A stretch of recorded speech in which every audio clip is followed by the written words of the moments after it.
14. Viens et regarde, il est écrit à propos d'Israël, les enfants d'Israël se dépouillèrent de leurs ornements sur le mont Koré. Shemot 33. 5. Ils ont été dépouillés des ornements qu'ils avaient reçus au mont Sinaï, ornements destinés à empêcher le méchant serpent de les contrôler. Lorsque leurs ornements ont été retirés, il est écrit, Moshe prit le tabernacle et le dressa hors du camp, à l'écart du camp. Shemot 33. 2.7. 295. Rabbi Elazar a demandé, quel lien y a-t-il entre ce verset et le décryptage des ornements? Et il a répondu, parce que Moshe savait que la protection céleste leur avait été retirée, quand ils ont enlevé leurs ornements, il était clair que désormais le méchant serpent résiderait parmi eux. Si le temple y était érigé, il serait souillé. Immédiatement alors, Moshe prit le tabernacle et le dressa hors du camp, loin du camp, car il voyait que le méchant serpent les contrôlerait.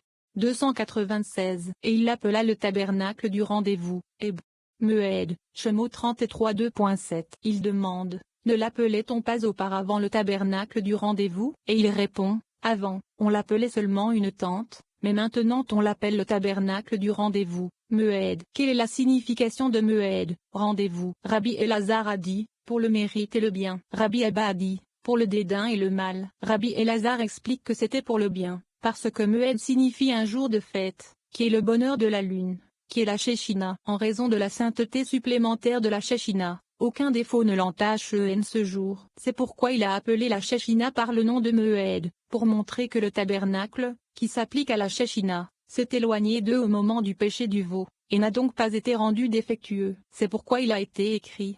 Et il l'appela le tabernacle du rendez-vous. 297. Rabbi Abba a dit, il a été appelé Moed afin de montrer l'indignité. Après le don de la Torah, le Shechina était une simple tente, comme il est écrit, un tabernacle qui ne sera pas démonté, aucun de ses pieux ne sera jamais enlevé. Yeshaïa 33. 2.20, et il était éclairé continuum. Mais maintenant, après le péché du veau, on l'appelait le tabernacle du rendez-vous, parce qu'il n'était illuminé que périodiquement. Avant, il donnait une longue vie au monde, et la mort était impuissante. Après le don de la Torah, il y avait la liberté de l'ange de la mort. Mais, après le péché du veau, le Shechina est devenu le tabernacle de la congrégation périodique, comme il est écrit, la maison de rendez-vous pour tous les vivants. Io 32.33. Maintenant, il est régi par le temps, et la vie est limitée dans le monde. Avant le péché du veau, la tente n'était pas défectueuse, mais maintenant qu'elle est rendue défectueuse par le péché du veau. Avant, l'accouplement entre le soleil et la lune, entre le mâle et la femelle, était continu. Maintenant, c'est le tabernacle de la congrégation périodique, parce que leur accouplement n'est que périodique, parce que leur accouplement cesse quand le serpent s'approche. C'est pourquoi on l'appelle maintenant le tabernacle de la nomination périodique, ce qui signifie que l'union n'a lieu que périodiquement.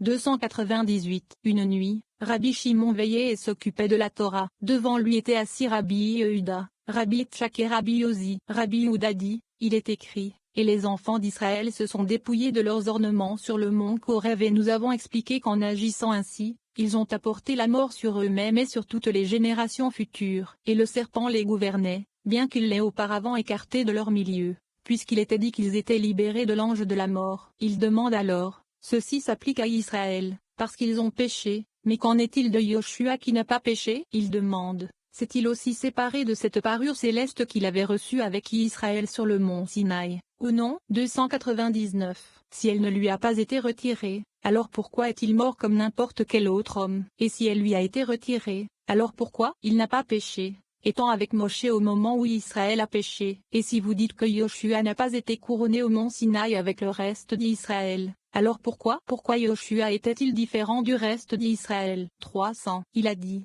car Hachem est juste et aime la justice, et les justes contemplent sa face. De Élim 11. 2.7. Et les collègues ont commenté ce verset en disant que Hachem, à savoir Zahir Anpin, est juste, et que son nom, à savoir la Nukva de Zahir Anpin, est juste. Parce qu'il aime la justice, il aime l'union de la justice et de la droiture, Tzedek, et de la charité, Tzedaka. 301. Il est aussi droit comme il est dit, juste et droit. Ainsi, tous les peuples du monde contemplent sa face, Blessed, corrigeant leur voie et suivant le bon chemin. Car finalement, le monde entier suivra ce chemin de toute façon. Venez et voyez, d'après ceci, lorsque le Saint, béni soit-il, juge le monde, il le fait selon la majorité des hommes. 302. Venez et regardez, quand Adam a péché en mangeant de l'arbre, Il a apporté la mort au monde entier. Il a causé un défaut qui a séparé la femme de son mari, à savoir la Nukva de Zahir-Anpin. Ce péché, ou défaut, a été imprimé sur la lune, qui est la Nukva, jusqu'au moment où Israël s'est tenu au mont Sinaï. Lorsqu'ils furent au mont Sinaï, le défaut fut effacé de la lune, qui fut autorisée à briller pour toujours, c'est-à-dire, après que le défaut du péché de l'arbre de la connaissance ait été supprimé, elle est revenue s'accoupler avec Zahir-Anpin dans une union sans fin. Ainsi, elle brille à jamais sans diminution et ils ont obtenu le secret de la liberté de l'ange de la mort à ce moment-là. 303. Lorsqu'Israël a péché avec le veau, la lune est devenue défectueuse comme elle l'était avant le don de la Torah. Le méchant serpent reprit le contrôle d'elle, la retint et la tira à lui. Lorsque Moshe réalisa qu'Israël avait péché et que les ornements suprêmes sacrés leur avaient été enlevés, il sut avec certitude que le serpent avait le contrôle de la lune, qui est la Nukva. Il savait qu'elle était attirée par elle et qu'elle devenait défectueuse. C'est alors qu'il l'a isolée. C'est ce qui est signifié par « Et Moshe prit la tente et la planta dehors du camp ». La tente et la Shechina, comme mentionné ci-dessus. 304. Elle était souillée et défectueuse, étant retournée à son état, comme après le péché d'Adam. Par conséquent, bien que Yoshua soit encore paré et couronné d'ornements, aucun homme ne peut plus vivre éternellement. La seule exception à cette règle était Moshe, qui avait le contrôle sur elle, et dont la mort surnaturelle fut appelée le baiser de la mort de Zahir-Anpin.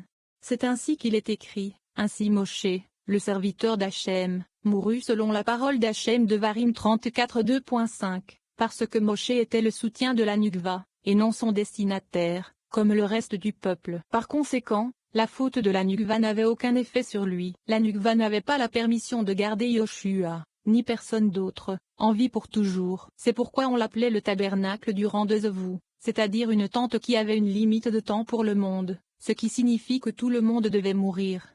305. Le sens profond de tout cela est qu'il y a le droit en haut comme le droit en bas. Il y a aussi la gauche en haut et en bas. Il continue et dit qu'il y a un droit dans la sainteté céleste, nommé le mâle et la femme. Et il y a un droit en bas de l'autre côté, c'est-à-dire le clipo. 306. Il y a une gauche au-dessus dans la sainteté céleste qui suscite l'amour, de sorte que la lune peut se connecter à un lieu saint au-dessus, et briller de là. Car lorsque Zahir-Anpin canalise la lumière de la gauche vers la Nukva, elle est consolée par lui et lui permet de s'accoupler et de lui donner la lumière. Il y a ainsi de gauche en dessous, sur l'autre côté. Il perturbe l'amour céleste, en empêchant la lune, qui est la Nukva, de briller près du soleil, qui est Zahir-Anpin, de s'approcher de lui et de s'accoupler avec lui. C'est l'aspect du mauvais serpent. 307. Et quand cette gauche inférieure, le serpent, est éveillé, il attire la lune, la Nukva de Zahir-Anpin, vers lui et la sépare d'en haut, de Zahir-Anpin. Son éclat s'obscurcit, elle s'attache au serpent maléfique et attire la mort sur le monde entier. Car elle se lie au serpent et s'éloigne de l'arbre de vie, c'est Zahir-Anpin. Ainsi, qui son lien avec l'arbre de vie n'est pas continu, mais périodique, et la vie qu'elle obtient de lui est également périodique. 308. Lorsque le temple, qui est la Nukva, a été souillé, la mort a été causée au monde pour la période de temps jusqu'à ce que la lune, qui est la Nukva, soit corrigée et reprenne son éclat. Elle est maintenant appelée le tabernacle de la congrégation périodique, ce qui signifie qu'elle ne sera appelée comme telle que pour une période de temps limitée, parce que son union a été dérangée par la proximité du serpent. Par conséquent, Yoshua est mort uniquement à cause du serpent, qui s'est approché et a causé le tabernacle, la Nukva, d'être souillé, comme au début, avant le don de la Torah.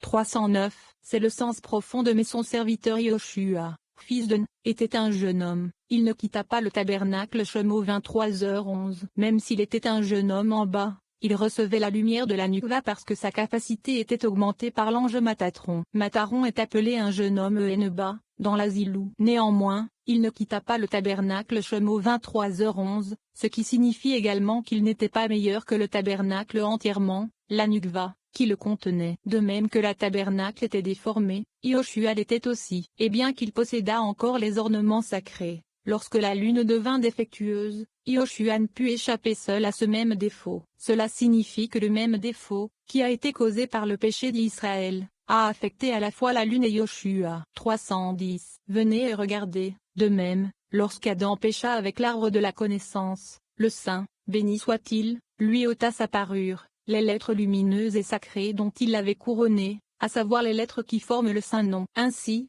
ils virent et connurent le sens de l'enlèvement de leurs ornements, comme il est écrit. Ils savaient qu'ils étaient nus. Béréchit 3 2.7. Auparavant, ils étaient revêtus de couronnes précieuses et armés, qui leur donnait la liberté de tout. Après avoir péché, ces couronnes précieuses leur ont été retirées. Ils savaient alors que la mort les appelait, qu'ils étaient dépouillés de cette liberté de tout, et qu'ils avaient apporté la mort sur eux-mêmes et sur le monde. 58. Et ils cousirent ensemble des feuilles de figuier. Ici, la totalité de la sagesse spirituelle est transmise par la métaphore d'une graine. Le déploiement de cette sagesse est personnifié par la métaphore d'un arbre adulte, c'est-à-dire l'arbre de vie et l'arbre de la connaissance. La mauvaise intention d'utiliser cette sagesse à des fins négatives est représentée par le symbole de la feuille de figuier. Le fait qu'Adam et Ève portent des feuilles de figuier indique qu'ils ont tâté du côté obscur de la sagesse. Ces versets peuvent nous aider à éviter de tomber dans la négativité. 311. Et ils cousirent ensemble des feuilles de figuier. Béréchit 3:2.7. De ces mots, nous apprenons qu'ils ont appris tous les types de sorts et de sorcellerie et qu'ils se sont clivés sur le plus bas, qui est l'autre côté, comme cela a été expliqué. En conséquence, la hauteur d'Adam fut réduite à 100 coudées, et une séparation entre Zahir-Ampin et la Nukva fut effectuée. Or, Adam existait en jugement, et la terre fut maudite, comme cela a été expliqué. 59. Et il expulsa l'homme. Notre vie est la somme de nos décisions et des chemins que nous avons choisi de suivre. Au moment où nous choisissons un chemin, nous invitons immédiatement la totalité des forces spirituelles associées à ce chemin dans notre vie. Nous sommes propulsés dans un tout nouveau monde. Selon le kabbaliste, tous les chemins possibles existent dans des univers parallèles. Nous changeons d'univers au moment où nous choisissons une voie, comme si nous sortions d'un film pour entrer dans un autre film bien plus agréable. Le pouvoir de choisir le film de la vie que nous expérimentons réside dans nos choix et nos actions spirituelles. Nous recevons maintenant l'illumination spirituelle qui nous permet de toujours connaître le bon chemin. En agissant ainsi, nous nous enveloppons de toutes les choses positives. 312. Et il expulsa l'homme. Béréchit 3h24. Rabbi Elazar a demandé, qui a chassé qui? Serait-ce le Saint, béni soit-il, qui aurait expulsé Adam? Car il n'est pas écrit que Hachem a chassé l'homme, mais seulement il a chassé l'homme. La particule il, avant l'homme est inversée. Il aurait dû être, l'homme a chassé et, dans les mots a chassé et, la particule les indique clairement la Shechina. Adam a certainement chassé et, mais les mots sont invers. 313. Par conséquent, il a été écrit avant, et Hachem le renvoya du jardin d'Éden. Béréchit 3h23. Pourquoi est-il écrit qu'il le renvoya? Parce qu'Adam a expulsé et, qui est le Shechina, comme nous l'avons dit. C'est pourquoi Hachem l'a renvoyé du jardin d'Éden. Il est alors écrit, simplement, et il a placé Béréchit 3h24, au lieu de, et Hachem a placé. C'est parce que c'est Adam qui a placé le Kruvim, Chérub, à cet endroit qu'il a provoqué, bloquant les chemins et les voies suprêmes. La subsistance a été retirée, le jugement a été apporté sur le monde, et les malédictions ont été sur le monde depuis lors. 314. Et les flammes de l'épée toujours tournantes. Béréchit 3h24, font référence à ceux qui exercent le jugement dans le monde. Ils ne cessent de sauter d'une forme à l'autre et d'une manifestation à l'autre. Ils ne cessent de se transformer en de multiples formes, afin de faire payer au monde son dû. Parfois ils se manifestent sous forme d'hommes, d'autres fois sous forme de femmes. Parfois ils sont des feux brûlants, et parfois ils sont des esprits. Et personne ne peut les contrôler. Ils préservent le chemin de l'arbre de vie tel qu'il était au début, et les empêchent de faire plus de dégâts. 315. Les flammes de l'épée sont tous ceux qui allument un feu et un châtiment sévère sur la tête des méchants et des pécheurs. Les formes se changent en plusieurs sortes de jugements, selon les actions des humains. On les appelle des flammes, comme il est écrit. Et il les brûla le jour suivant. Malachie 3h19.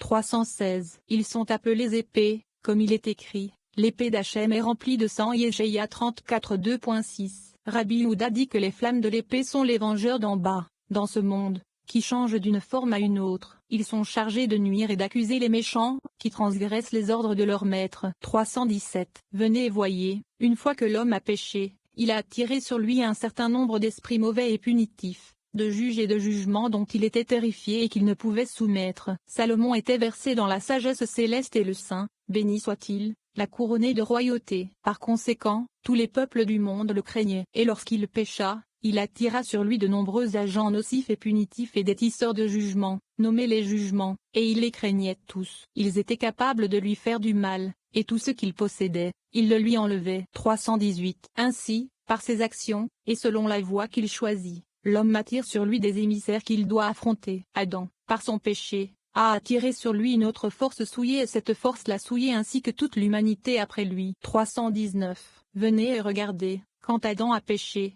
il a attiré sur lui la force de la souillure, et il s'est souillé lui-même et le monde. C'est le mauvais serpent qui est impur et qui a souillé le monde. Comme nous l'avons appris, lorsque l'ange de la mort enlève l'âme d'une personne, ce qui reste